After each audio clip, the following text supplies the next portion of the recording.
Matt's putting his body on the line here. Well, it's a really interesting question and really interesting thought, like if it's better for society as a whole, will you sacrifice? And how important is freedom to you really?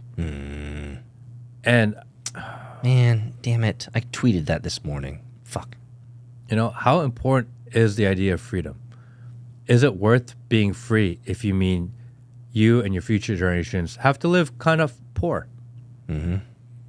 If it means you have less convenience and modern convenience, and if you have the ability to less potential mobility, economic mobility, is it worth losing your freedom? I don't. We've talked about this, and we've already volunteered the younger men without kids and without a wife. It's like younger men, you have the latitude in your 20s to be the stronger man. Now, it's not that we can't, but we have compromises to make if we were to do so. Right? I tweeted this out this morning, 4 hours ago. I said this: you have not stretched yourself nor challenged yourself to the point of death. You have nothing to fear. Like, I'm going to call myself out on that tweet. Let me repeat it. You have not stretched yourself nor challenged yourself to the point of death. Now, why am I going to call myself out on that?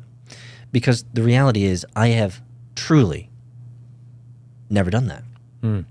Now, can I bloviate and pontificate about how hard I am at the gym at 4 o'clock in the morning, tested myself? And yes, I can. But at the end of the day, I too am a hypocrite. Because if you lay a question like this on me and say, are you willing to sacrifice your body for true freedom? The answer is, I'll tweet about it. Right? I think that if the United States loses this battle, if the people of the United States citizens lose this battle in this concept of actually freedom, of sovereignty, of autonomy, I think that's it for everyone else too. I think that's why the United States is so important, because if this falls, if this experiment falls, actually it's going to happen all over the world. And maybe we get lucky with a benevolent dictator. I'm not saying Trump would be the one, but what if, right? What if the United States gets lucky with a benevolent dictator? The rest of the world will crumble, and most of them will fall under bad dictators. It's actually the only thing currently, this promise of freedom in the United States is what's holding up the system of fake freedom in other parts of the world. If the United States falls, the rest of the world falls. And then it's just a matter of, okay, when do we go into this true one world government? One person just rules everyone. And the argument is, okay, well, as long as the United States is the leader of the one world government, I'm okay with that. A lot of people think that. Which, I don't know, maybe that's true too. It's good to be on top. As long as you're the country on top, then it's okay. Yeah. That's kind of the model that... Everyone else is under the heel. That's kind of the Trump model right now, right? Well, America is... I'm going to put everyone underneath this umbrella and we're going to be in charge. So, yes, it's one world government, but it's our one world government. So it's okay. So what are you guys worried about this new world order, one world government for? It's ours. You're on this side, so you're okay. Yeah. I don't know if that plays for me. America in the past. And that's super America first, by the way, if you really think about it. But if we look at... Just a quick break before this video continues. If you haven't signed up for Soju yet, go check it out, soj.oo.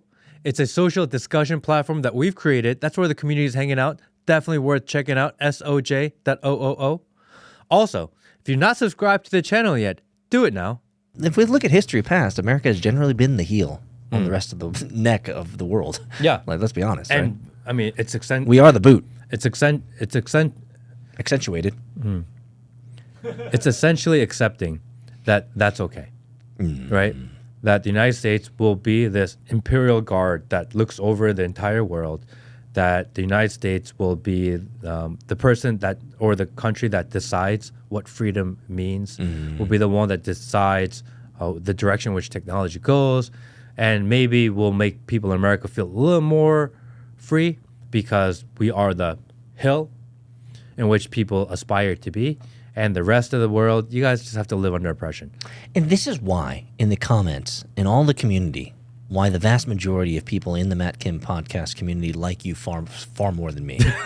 Because I'll make these hard-edged proclamations, and you'll come in and say, well, America still is the best. We're still the shining example. We're still, and we heard the rhetoric during the election season, right? The election season was, right, even from Elon. This is the most important election. If democracy dies if we don't vote Trump in, right? Right. The world is watching. Some of us kind of took that bait, hook, line, and sinker, and we're like, damn, I need to go out to the polls. Like, democracy dies, right? This is the end of the world. And so there was a lot of... ironic, by the way, because they said this is a fight for democracy, but yet now we're fighting for democracy. Again. Of course. It's kind of like the war on terrorism, right? That terrorism will never go away. And so you're not wrong. And I appreciate your perspective, Matt, in that what you are saying, if I can recapitulate it back, would be that America is the example of what democracy, this experiment in democracy, is supposed to look like. Flaws and all, warts and all, imperfections and all, America's still better than the other option. Yes. And you would say, for the greater good of American longevity in the timeline of history, is America can never go dictator, because if they do, then the shining example has fallen, is what you're saying. Correct. Fuck, that's deep. But how much do you have to actually care about the rest of the world versus care for yourself? You know, like, we're both parents. A lot of people are watching our parents. We're like, I get the greater mission and greater good, and I get the fact that we want to make sure that the world has its resemblance of freedom, but I need to protect my children. I need to protect my grandchildren. I need to protect my great-grandchildren. And if this is what it requires for us to get there so that they live in a safe society, if that they have a possibility of upward mobility, then we need to do this. I can kind of understand that. I totally understand. I can totally understand your viewpoint, but I don't know, man. It's a tough. Well, I have conflicting biases. I think they're gonna lock me up if this goes down this road, and they're gonna be like, we're gonna do this, and we're gonna start locking up dissenters. I'm like, bro, I may be fucked. You probably. I'm probably probably, because I don't think. let me wait. Here's the magic 8 ball. Yes is the answer. Because the argument, most likely, at its core, the argument is, do the ends justify the means? This is the essential discussion, right? Yeah. If it means better society, safer society, less freedom, safer society, were all the steps that were required to get there worth it? Even if it means that we have a lot of collateral damage. And the road is paved with blood? As long as it's not your direct blood, then can you look the other way?